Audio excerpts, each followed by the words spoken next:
That brings us to item number 13, which is action as necessary or appropriate on matters discussed in executive session.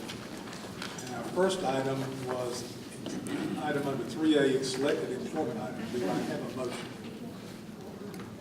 Ms. Baumgartner. I move that we approve the selected items as shown in Exhibit A. Have a motion, we have a second. Ms. Hammond seconds. Any discussion? Seeing none, all those in favor, please raise your hand. Passes unanimously. That brings us to our second item in executive session, which is a matter of a contract involving potential source selection method for design services. Do I have a motion? Mr. Cates. Mr. Gadd, I move that we vote to authorize the administration to issue a request for proposals for professional design services for a new elementary school with the solicitation to be conducted under Section 3220 of the District 5 Procurement Code. I further move that upon completion of the procurement, the administration shall present the board with a proposed contract for these services to be approved by the board. We have a second to that motion. Ms. Hutchison seconds. Before we have our discussion, I'd like to ask our attorney who has advised us on our district procurement and this process, please come down, Mr. Mike Montgomery, and give us a little overview of this process and why we're moving in this direction at this time.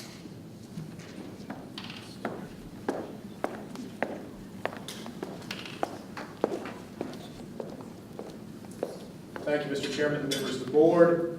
Obviously, what you're doing today is taking a very preliminary step to ascertain what your needs might be and to work towards what might be budgeting and other items necessary to make a final decision on how you proceed, looking at whatever alternatives you have.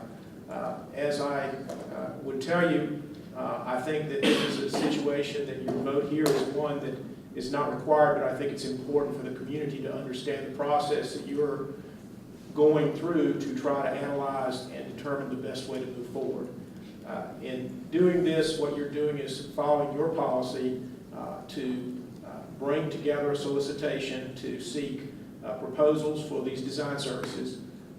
That policy requires a certain process be followed, including notification, the criteria that will be analyzed, the formation of a district committee, and then the actual interview and evaluation of certain candidates before a recommendation is made by the administration to the board after they work to negotiate a contract. So you'll have the opportunity to work through some parameters as you try to determine the most efficient way and the most favorable manner for the district to proceed to try to determine how you address these capacity questions and how you move forward with the potential elementary school. And of course, one of the things that you gain by looking at these design services is that you get the opportunity to have some preliminary ideas to be ahead of things that may need to be done, and also to make sure that you're able to streamline the process as it relates to whatever needs you might have for the site that you're operating on. That's sort of the general situation. I know that the discussions have been as far as source selection ultimately to look at a CM at risk. And so if you look at a CM at risk as a potential means of construction, one of the first steps in that is also procuring a design team. So this gives you the ability to move forward on that and to try to look at it from the most favorable manner possible. I'd be happy to answer any questions any members of the board have. Any questions? Ms. Hammond? My question, this may be more to Dr. Kessler. I think just for the information in the spirit of transparency for the process, would we, I'd like to have you explain to the public, we are still working on the funding for this school, because I think it is to go to somebody thinking we're putting the cart before the horse. I'd like you to address that. At this point, we still have not identified a specific way to fund an additional school.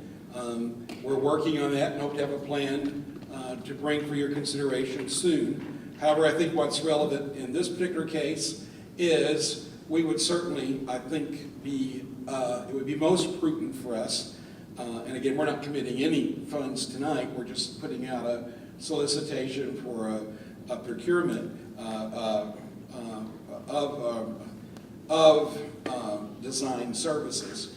It would be, I think, better for us to, as we work toward our budget, to know what we have there that we need to be included in that budget, rather than setting a budget and then deciding what goes into the school. So I think we're getting it in the correct order to have the design come first, and then we have a better understanding of how much of a budget it will take to support the design that is correct for this particular site and for this particular grade configuration.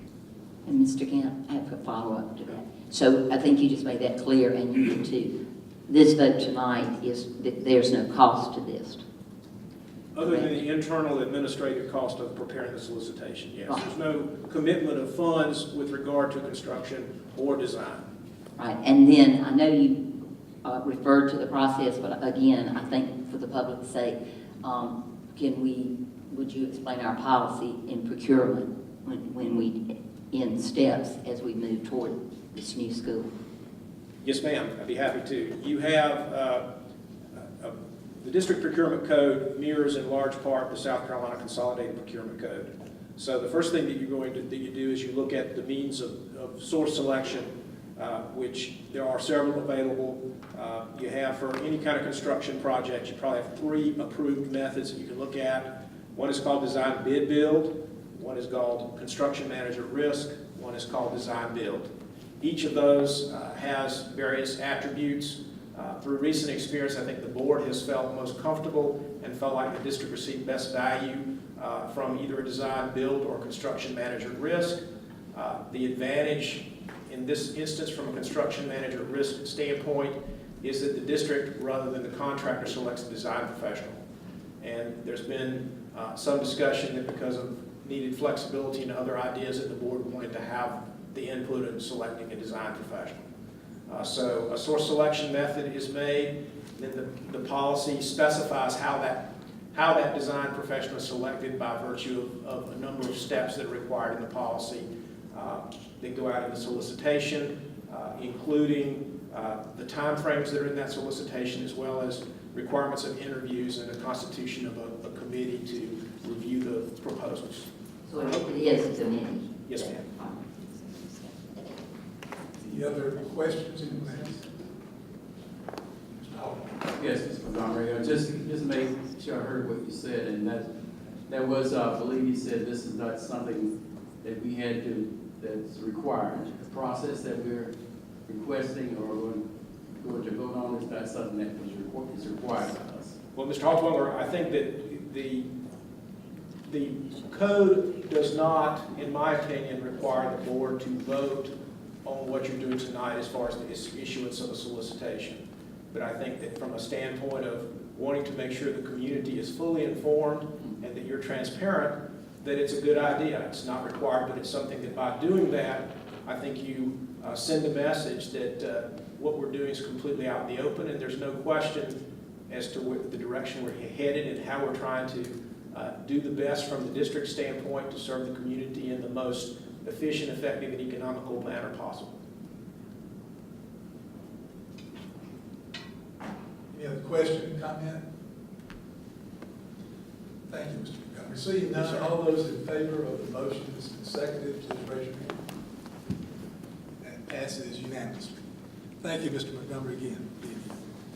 That brings us to item number 14, which is our first reading approval of the proposed capital budget for 2018-19, shown in Exhibit B. We had our information last time. Charlotte, we might just go ahead and get a motion and a second, and then we'll come to you, okay?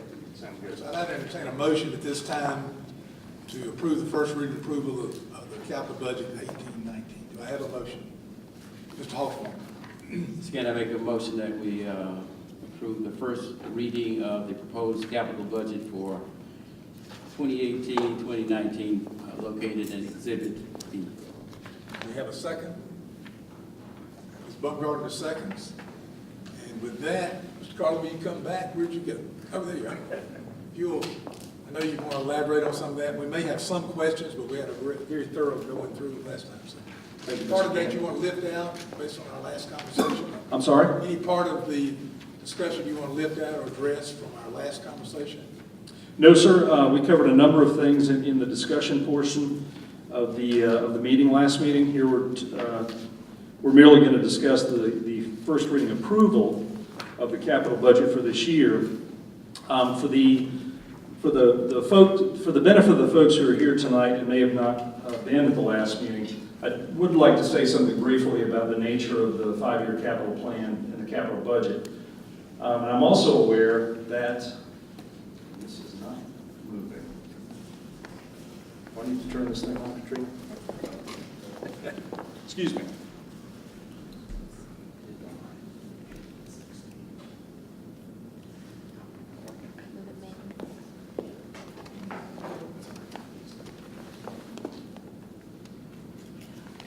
While they're doing that, I understand that you do not have access to your laptops tonight.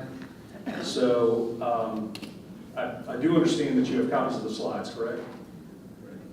Okay. I think there's 5 slides total that we'll be flipping through. But for the benefit of the folks who are here tonight that may have not been here for the last meeting, the nature of the 5-year capital plan is to primarily address the physical plant in the district and to bring the board projects that address the major systems in our schools, things like, and big ticket items, things like roofs, HVAC systems, and also some curriculum-related projects that are important at the time. The other things we bring in the 5-year capital budget is projects that will address technology, vehicle replacements, and things of the like.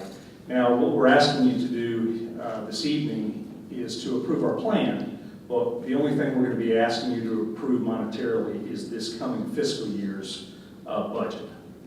So let's see if this is working out. Okay, here we go. So what you'll find on page 3 of your packet is the proposed budget. And it is a 2-page spreadsheet, if you will. The first budget is the 3rd and final phase of HVAC replacement or heating, ventilation, and air conditioning at Lake Murray Elementary School.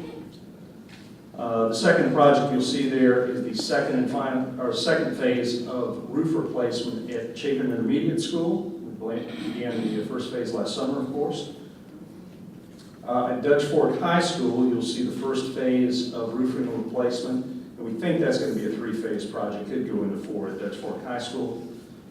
And then you'll see 2 projects at Irmo High School that are curriculum related. One is to construct a baseball press box and concession stand at Irmo High School. You may recall during the bond referendum, we made some provisions for some deficiencies at Dutch Fork High School, providing softball program, a concession stand and press box. We did the same 2 capital cycles ago at Chapin High School with their softball program. We're doing the same thing here at Irmo High School. You'll also see a project there that addresses the training program at Irmo High School. Some tremendous deficiencies in that program, and that project is to address the deficiencies there.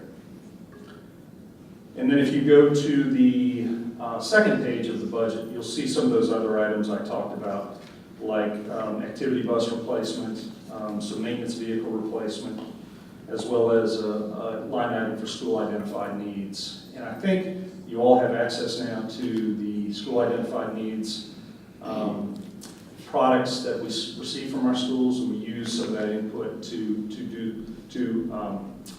take care of some of those needs at the schools that you see represented in that line item.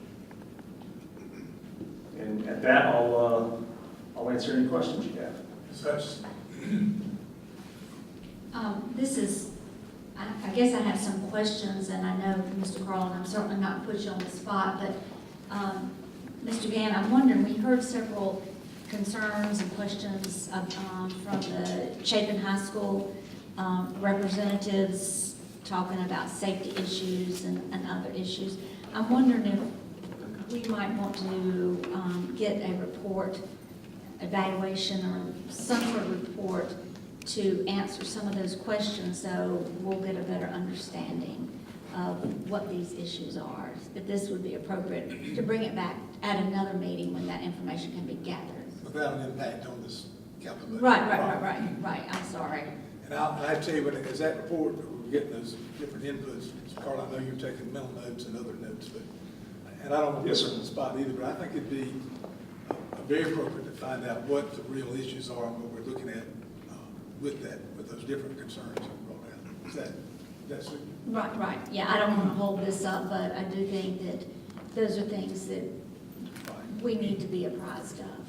And I was taking notes earlier, and we will certainly be getting with the Chapin High staff to see what those safety items are and make sure that we're addressing those, and we can certainly bring that back to you. Mr. Cates. I'm looking at the page previous, and I noticed, if I'm reading this correctly, Chapin High is not on the five-year capital plan as presented in this document. There's no improvement plan for the next 5 years, or is it just the way it's reported out? Help me understand that. And how do projects get on this list? Is it generated at the building by the building principal? Is it generated at the district office? How exactly does that process work? Yes, sir. We generate the recommendation, the 5-year capital plan at the district office. We do take input from our school principals as well. And the first part of that, as far as, I don't see Chapin High School on, is not a. There are no proposed projects within the capital plan for Chapin High School. And those school identified needs that I see, where we have basically requests from all the schools, that is what shows up in line 36 on the second page of that report, where it says school identified needs. So that That's correct. 307,979 covers doesn't cover the. In no way Those does are it requests. cover. Right. No, sir. But that's the money that's used to begin to address those requests. Other needs, that's correct. Mr. Haltermonger, and then Ms. Hammond. Excuse me, to follow up, I think Ms. Hutchinson's request, I think that's a great idea to get that report regarding concerns from Chapin. But my other question is, what's the process for for managing, for checking things? Things don't usually happen overnight, like what I heard. So is there a process for checking things like this, or are you do we wait on somebody to call, or what? Safety items, certainly. We have a work order system that all our schools use to address immediate needs at the schools. Those are normally small items. I heard a couple of comments tonight about railings being held together with zip ties. That's obviously something that we would address through our work order system, and something we should be able to address fairly quickly. I'm not aware of rodent issues associated with the stadium. Not saying they're not, but that should be certainly something we could address with our pest management contract, or with our service contractor. So we do address issues like that from the schools daily through our work order program. Some of the major things that were discussed tonight, like expanding seating capacities and things like that, that obviously would not be handled through that system, but those issues are discussed at a higher level. So I guess I'm hearing, we don't typically visit periodically to inspect things like what was just mentioned. No, actually, it's interesting you say that. We're in the midst of a school inspection right now. We will be concluding it this week, and members of my staff and myself, including the principals and their staffs, have toured every school within the district. We're creating reports for the schools on issues that we see that need to be addressed at the local level, as well as through my staff and our supporting service contractors.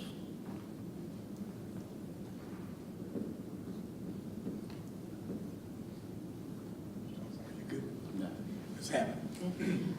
Mine is along the same lines, but particularly that we haven't mentioned, I was very concerned about having to use the gas for lighting on the practice field.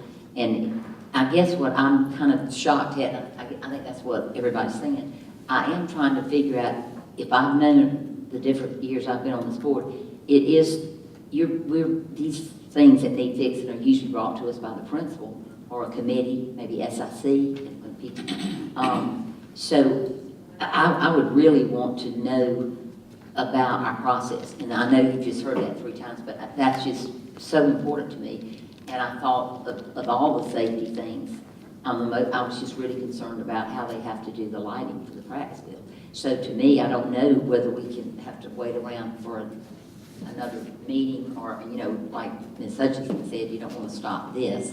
But I don't know how we can be sure these issues are addressed and brought back to us as to what we can begin to do to solve it. Some of us, I know we can't solve everything, and I know we never have enough money. But I'm like Ms. Hawthorne, I'm just trying to think how this happened to be, you know, in more of a desperate situation. Like, I mean, they couldn't even have the soccer tournament there. And so I'm like shocked of that. And I don't know who, you know, I'm not putting any blame on one person. I'm just saying we certainly need to know as a board what we can do and what Dr. Hefner can explain to us how this operates, that we don't have it get this bad and we get things fixed as quickly as we can. Like Title IX, remember that meeting, we had a lot of that going on. You know, we had Irmo and I do get the point of equity and fairness, and listening to the amount of money that they've personally spent, and we've talked about that. There's some communities that don't have that amount of money. I know that, but we certainly need equity in certain things. And I Yes, don't know. ma'am. You know, this is, and I certainly believe these people, but I didn't know anything about how desperate some of the situations are to me, and it upsets me. Mr. Cates? The issue, I think, has surfaced more frequently since we had the Title IX review report. And it's been brought up just about every meeting since. And I don't know how to start the process formally, but if we do not have a policy in place for how we review and maintain and care for district-owned property and equipment, I think it's only prudent to put something in place so that we don't get to the place where we're surprised. And that may be there, and it may be in 2 or 3 places, but I'd like to see that pulled into one place, one policy, or one document, administrative guidance. I don't really care what you call it, as long as at the end of the day it happens, that we kind of know the process from A to Z, and that there's a specific plan that happens, whether it's annually or every 3 years, or, I mean, that's not my area of expertise, but to make sure we're attending to those issues on a regular basis. Well, Mr. Cates, if I could speak to that, I mean, that is, what we're bringing to you tonight is part of our process of putting together our plans to maintain existing infrastructure in the district. I think where the disconnect sometimes happens is where we plan and we schedule very well to maintain the existing physical plan. It's where curriculum items present themselves that need to be addressed, or new requirements that come on, and how do you balance the projects where we need to maintain what we have versus a new item that we would like to add, or a change that's happened that we have to somehow address. And the dollars aren't there to do all of those, but we do have specific plans in place to maintain our existing physical plan. And that by and large is what you find in the primary, or I should say the majority of the dollars that you see in any capital plan we're going to bring to you. Again, the friction point comes where, at what point do we use this budget, the 8% capital budget to address other things than just the physical plant. You know, obviously, a few years ago, we did a bomb referendum because the kinds of projects we were going to do that you could not do with your 8% money. But there's that fine line between what do we spend our 8% on besides just maintaining our physical plant. And it's not an easy issue, like you said. There isn't a policy for how we balance those two together.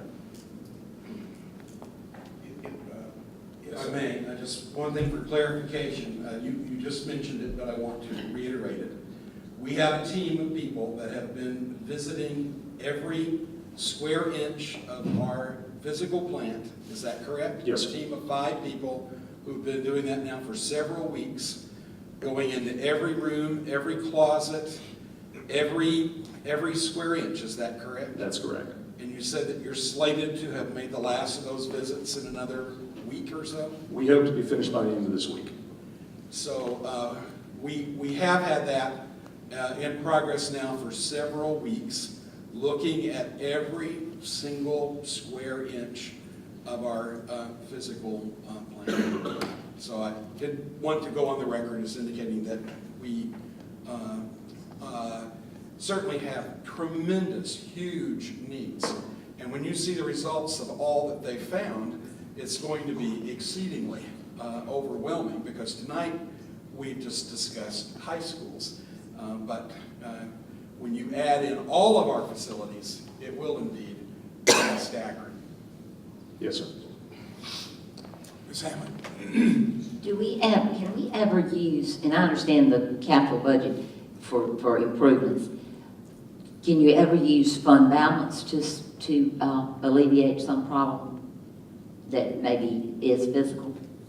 Well, Like it's something you need to build, because we use our operating budget to do a lot of work in the schools, and that is through our work order program and our maintenance programs. So yes, we do invest a lot of dollars back into the schools to maintain them through the annual operating budget. Well, I know you don't. Yeah. Go ahead. I was just thinking you But with don't. regard to fund balance, Yeah, that's what I want to address. the board can elect to use it however it chooses, however the board chooses. It could be used for that purpose. Yes. The 8% funds that we use for this particular proposal, the capital projects budget, can only be used for specified capital projects. But your general budget and your fund balance are within your discretion. Dr. Hefner, how much is in our fund balance right now? I'm scared to answer that because I'd prefer for Mr. Richardson to answer that. There's designated reserve and undesignated reserve, and I have a hard time keeping all that straight. Mr. Carlin, if I could, and I'm mainly going to address some of what was said earlier, we're talking a lot about the passion that the community of Chapin brought about some of the issues that they see, but Certainly. I would take issue with this. I don't think we have, in my opinion, any red-headed stepchildren that we shun one way or the other in this district, in any part of the district, whether it be Irmo, Dutch Fork, Chapin, the Spring Hill area. So, and I would point out to my friends in Chapin that the bond referendum that passed, the bulk of that bond was spent at Chapin High School, because Chapin High School needed that money spent there. And it was somewhere in the range of $43 million. I'm not 100% sure. And I hate to bring this up, but it's a fact. There was another $12 million or so that was wasted and left on the table that we got absolutely zero to show for. That because of lawsuits and delays and appeals, and that's something we didn't have control of. We had to address it, and we did address it, but we have zero to show for it. Now, a lot of what you talked about tonight would tune up a lot to $12 million plus. So I'd just say that we don't consider any, I know these board members do, but we don't have red-headed stepchildren. We have great communities that support their schools. You all are a great example of that.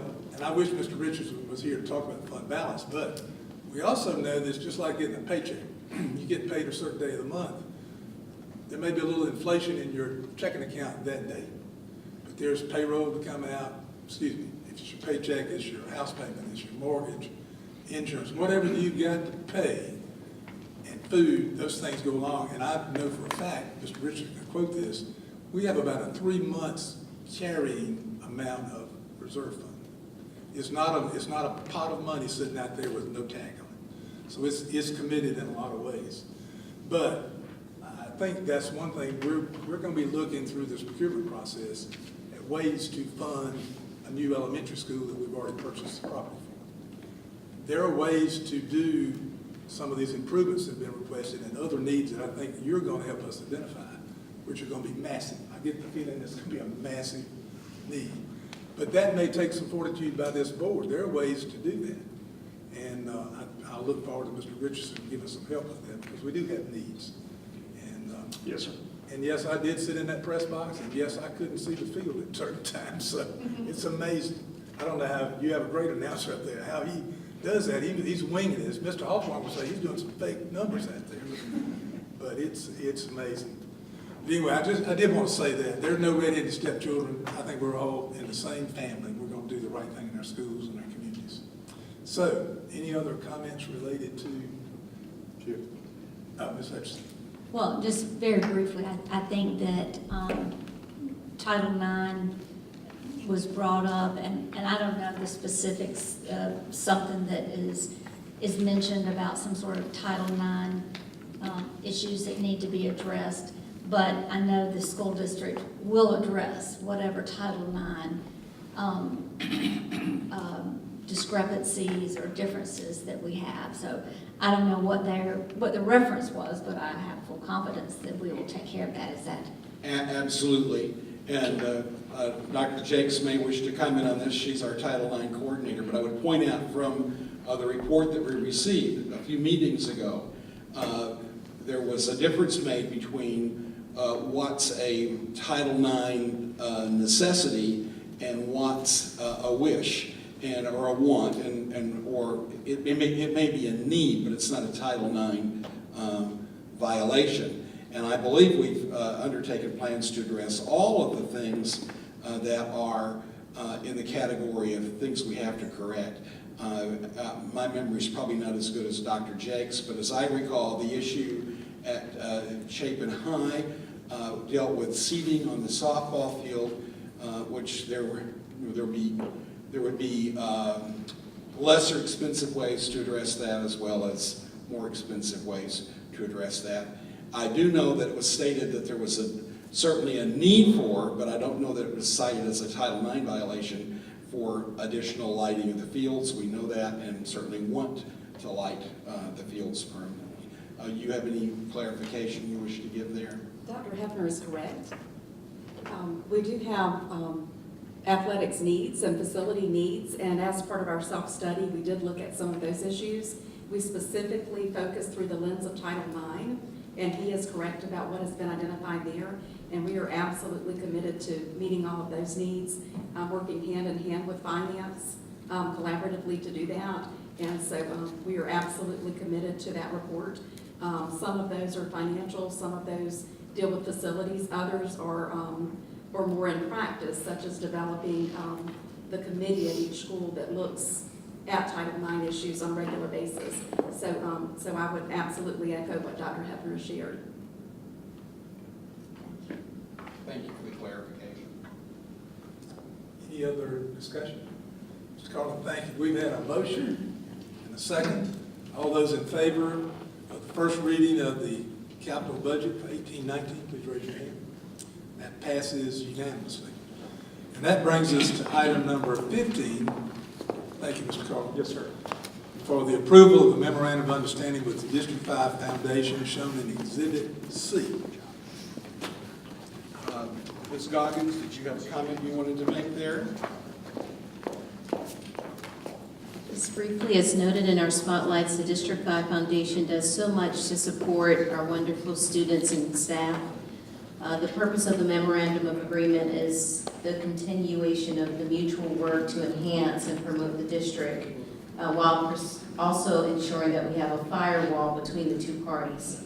So the memorandum is entered into for the 2018 calendar year and will be reevaluated annually. I'll be happy to take any questions you have at this time. Any questions? Ms. Hamlin? I read all this, and I know I'm not, it's all glory talk, but in bottom line, since they are a tax exempt, because I served on the foundation board years ago, I know that's important that we keep the funds separate, because we had some issues with that. So this just protects us in the sense of everything I read, that if we have any work done there for the District 5 Foundation, the district's reimbursed. That's correct. That's Specifically clerical work, yes, ma'am. I just know that we had, with my long history with it, we one time, you just have to be really careful, and I know that's why you do it, so thank you. Because I certainly support it, and I know they need a place to work. Any other questions, concerns? If not, I would entertain a motion. Correct, we didn't take a motion. So we need a motion to approve the memorandum of understanding for District 5 Foundation showing Exhibit C. Ms. Hannah. I'd like to move that we approve the memorandum of understanding with the District 5 Foundation. And we need a second. Mr. Cates, seconds. Any further discussion? All those in favor, please raise your hand. That passes unanimously. And item number 16 was inadvertently left on our agenda, so we don't need to address that at all. We actually addressed it in our second action item. So that brings us to item number 17, which is under discussion